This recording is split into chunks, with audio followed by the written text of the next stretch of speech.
पंढरपूर नगरीचं नंदनवन व्हावं अशी इच्छा मनामध्ये धरा. त्याची इच्छा धरा आणि इच्छा धरल्यानंतर आपोआप तो येईल. तो भोलेनाथ छली आहे. मोठी काळजी घेतो पण पकडल्यानंतर तो सोडत नाही. मी भजन म्हणून गेलो. तुम तो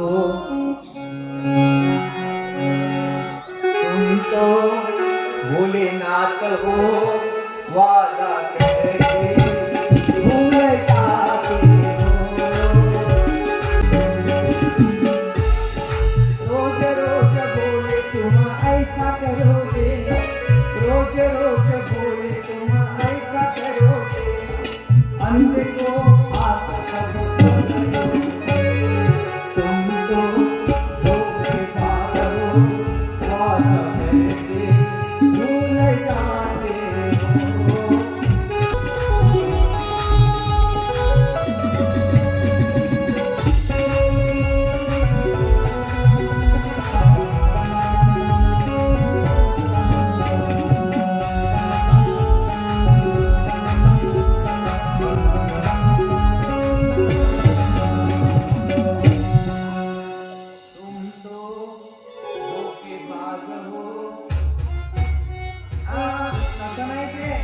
तुम तो धोखेबाज हो वादा करके भूल जाते हो. व्यासजी महाराज म्हणतात अरुंधतीला वादा दिल्यानंतर भुलून जातो. धोखेबाज हो वादा करके भूल जाते हो. भोलेनाथ भुलत नाही. तुम तो धोखेबाज हो. सर्वांना मी म्हणतोय वादा करके भूल जाते हो. भुलून जाता विसरता.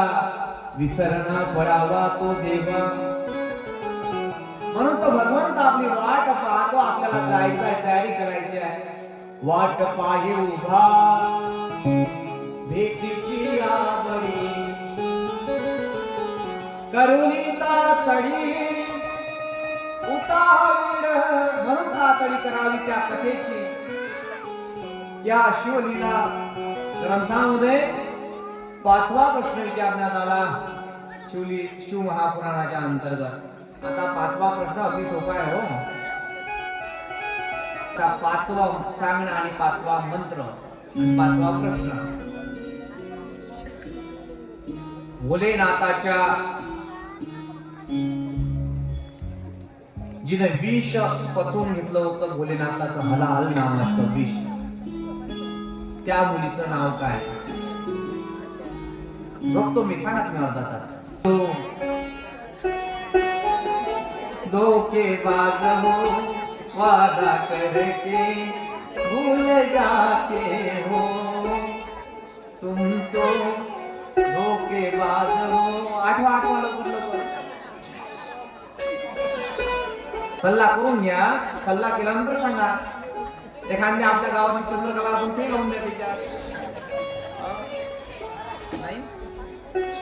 म्हणून मी म्हटलं भोलेनाथ विसरला नाही. तुम्ही विसरले. भगवंताला विषकन्या होत्या. त्यांना तुम्ही श्यामलवाणी म्हणतात, देवतरी म्हणतात, दोतरी म्हणतात नाही का. या 5 कन्या. आपण 6व्या कन्येचं नाव आहे. तिला अशोक सुंदरी असं म्हणतात. काय व माझ्या तोंडात आलं. धोखेबाज हो वादा करके भूल जाते हो. म्हणून अशोक सुंदरी आहे. जेव्हा हलाहल समुद्र मंथनाच्या वेळेस 14 रत्नापैकी एक रत्न निघालं होतं. त्या रत्नाचं नाव आहे हलाहल नावाचं विष. आणि हलाहल नावाचा विष कोणी सेवन करत नव्हतं, कोणी स्वीकार करत नव्हतं. तेव्हा माझा भोलेनाथ उपस्थित झाला आणि म्हणायला लागला मीच ते सेवन करतो. या जगाला वाचवण्याकरिता तुमचा आमचा सर्वांचं भलं करण्याच्या हेतून त्यानं समोर यावं आणि हलाहल नावाचं विष त्यानं प्राशन करावं. तो भोलेनाथ आहे. त्या भोलेनं ते स्वीकारित केलं आणि स्वीकारित केल्यानंतर असं वाटते 20 कन्या जी अशोक सुंदरी आहे. तेव्हा हलाहल नावाचं विष महादेवानं पचवलं. पचवल्यानंतर इथे थांबवलं. भगवंताचा पूर्ण वर्ण हा निळकंठ झाला, कंठही निळा पडला. पण भगवंताला चक्कर यायला लागला, त्रास व्हायला लागला, हा आकार व्हायला लागला. शरीराची स्थिती लय उत्पत्तीच्या पलीकडे भगवंत महादेव पोचले. आणि पोचल्यानंतर दया कोणाला आली असेल तर स्वतःच्या मुलीला आली. म्हणून आजही पृथ्वीवर आपल्यावर जर मुलीवर जास्त प्रेम कोण करत असेल तर आईपेक्षा बाप करत असतो. बाप करत असतो, त्याला बाप म्हणतात. बाप जर मरण पावला तर सर्वात जास्त ढसाढसा लढणारी कोणी असेल तर ती मुलगी असते. माझ्या मुलगी असते. ते समजून तुम्हाला घ्यावं लागेल. तिला काही नाही पाहिजे, बापाचं प्रेम, बापाचा भात जरी फिरला ना तरी तिला दिवाळीची साडी दिली का नाही दिली का तिला काय म्हणतात, मुलगी म्हणतात नाही बाप. या अनुषंगानं मा अशोक सुंदरी तिथे उपस्थित झाली, बापाच्या गळ्याला हात लावला. या जगाच्या कल्याणाकरिता तुम्ही हे विष हलहाल नावाचं सेवन केलं महादेवा. त्यातलं विष अपचनीय तुम्हाला झालेलं आहे. तर विष पिणारी कोणी असेल तर ती मुलगी आहे. मुलगी आहे अशोक सुंदरी. त्या अशोक सुंदरीनं ते सेवन करावं आणि सेवन केल्यानंतर तिलाही वर्ण जो झाला तो काळा झाला मायबाप. म्हणून महादेवानं अशोक सुंदरीला आपल्या हृदयाजवळ जागा दिली. ती हृदयाजवळ असते मायबाप. जलधारेच्या मध्ये मधला जो भाग आहे त्याला काय म्हणतात, अशोक सुंदरीची जागा असं म्हणतात. म्हणून महादेव म्हणायला लागले व्यासजी महाराजांना. असे मी तुम्हाला 5 प्रश्न विचारले.